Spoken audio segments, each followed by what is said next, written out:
ఈరోజు నేను పొన్నగంటి పప్పు ఎలా చేయాలో చెప్తానండి. పొన్నగంటి పప్పుకి నేను విడిగా వండుతున్నాను. ఈ పప్పుని ఒక 1 అవర్ నానబెట్టాను. ఇంత ఆకు తీసుకుంటున్నాను.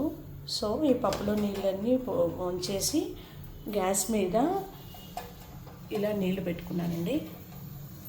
మరుగుతున్నాయి నీళ్ళు. ఇప్పుడు పప్పు వేస్తాను. నీళ్ళు ఇలా మరుగుతున్నాయండి. ఇప్పుడు ఇలా పచ్చిమిరపకాయలు కట్ చేసుకుని దీనిలో ఫస్ట్ వేస్తాను. తర్వాత శుభ్రంగా కడిగి పెట్టుకున్న పప్పుని దీనిలో వేస్తానండి. ఈ విధంగా పప్పు వేసానండి. ఇప్పుడు 1 స్పూను పసుపు వేస్తాను. ఇలా పప్పు మరుగుతుందండి.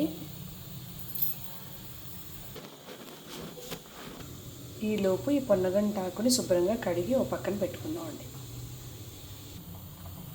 ఇలా పప్పు ఉడుకుతుందండి. ఈ ఉడుకుతున్న పాయింట్లోనే మనం ఏం చేస్తామంటే ఒక 4 వెల్లుల్లిపాయలు ఉడికేలా వేసేద్దాం.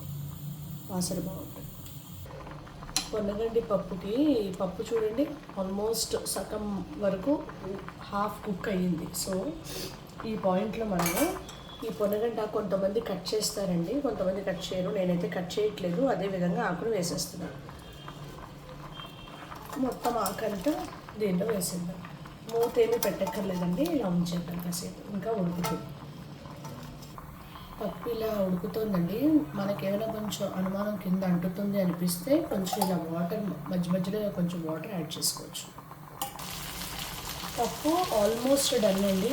శుభ్రంగా ఉడికింది. ఇంకొక 2 నిమిషాలు అయ్యాక మనం దీనికి పోపు పెట్టుకుందాం. పొన్నగంటి పప్పు అయిపోయిందండి. దీన్ని ఇప్పుడు కొంచెం మనం దీనికి ఇప్పుడు ఉప్పు యాడ్ చేసుకుందాం. కారం కూడా పచ్చిది ఇప్పుడే వేసేస్తానండి. 1 స్పూన్ కారం.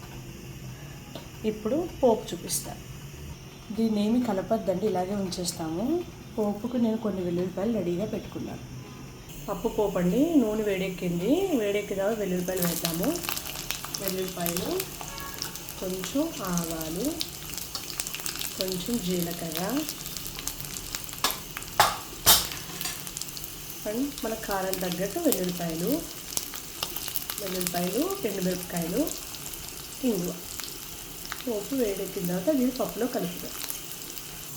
ఇవన్నీ పోపు మొత్తం ఈ పప్పులో వేసేస్తాం. ఇది ఇలాగే ఉంచుతామండి. చల్లారాక మొత్తం కలిపి చూపిస్తాను మీకు. పప్పు చల్లారిపోయిందండి. మీకు కలిపి చూపిస్తాను.